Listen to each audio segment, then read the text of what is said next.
Le ministre des Armées, Sébastien Lecornu, s'est rendu hier sur la base aérienne de Saint-Didier en Haute-Marne. Saint-Dizier, celle à laquelle étaient rattachés les deux pilotes décédés mercredi dans une collision entre deux rafales en Meurthe-et-Moselle. Le pilote du deuxième avion, lui, a pu s'éjecter à temps. Il est sain et sauf. On ne connaît pas encore les causes exactes de cet accident.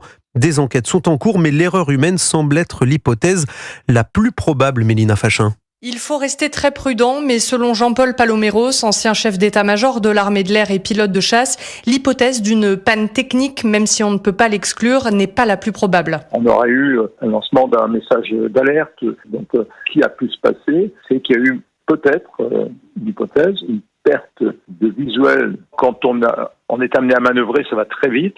Évidemment, il faut être très attentif. C'est extrêmement rare, fort heureusement, mais le risque zéro n'existe pas. 2 enquêtes ont été ouvertes, une par l'armée et une autre par le Bureau enquête accident pour la sécurité de l'aéronautique d'État, le BEA.